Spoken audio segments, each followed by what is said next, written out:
Ang hapon, mga kapuso, kapamilya at mga kapatid, buksan na mga karton na pinadala. Laman ay mga mushroom chips na aking ibinibenta. Kaya halina kayo at kumain ng murang mushroom at masarap pa. Wagas.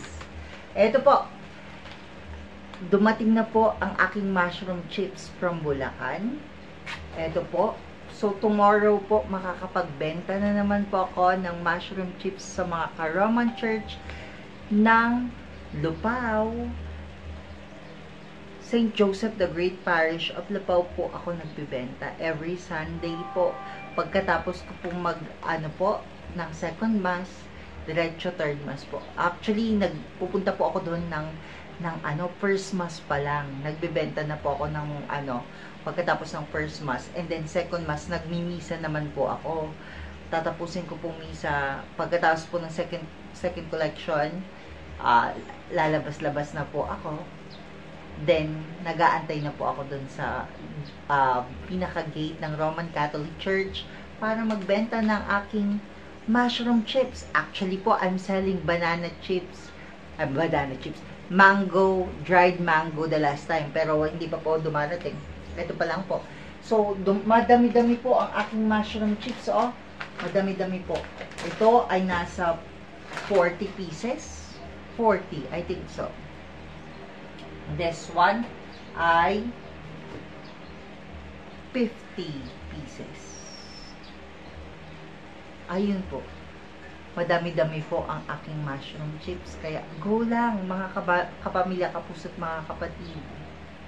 Para po magkaroon ako ng maayos na kita for my medication, pang kuryente, pang tubig, pang kain, most especially po. Actually po, SSS and GSIS disability pension ko po, 9,000. 7,000 na pupunta po sa gamot. Buwan-buwan. 2,000 po ang natitira. So, I need to earn money using mushroom chips po na aking binibenta. Kaya, nagbebenta po ako ng mushroom chips. Ito po, marami-rami po itong mga mushroom chips kung available, Ayan po. Para po magkaroon po ako ng pandagdag pang kain at pang bayad ng kuryente at tubig. Ganun po ka-eager na makapagbenta ang PWD kagaya ko dahil po, yun po, minsan po nakakapagpadala naman ako sa kapatid ko, sa mga kapatid ko, ganun. Pero minsan po wala naman. So, kailangan ko lang talaga din mag-earn ng madaming pera para magkaroon ng mas maayos na pangkain, ng lumusog na naman po ang PWD kagaya ko. Kahit mag-isa, maganda ang pangkain. Kinakain ko'y masasarap dahil sa kasipagang taglay. Charot lang po. Okay lang po na tawag dito, na mag-isa po akong nabubuhay kasi po naaalat ko po lahat ng pangangailangan ko. Ayun. And then, minsan po nakakatulong pa din po ako sa dalawang kapatid ko po. Kaya, I'm so thankful enough kay Lord kasi nga po, ginaguide niya ako.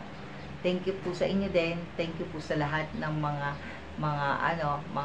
bumibili sa akin ng mushroom chips ko. Ulitin ko po ang mushroom chips na 50 grams, 60 pesos.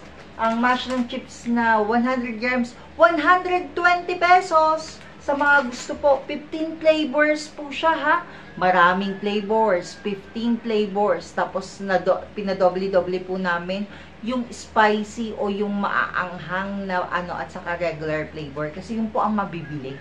That's why,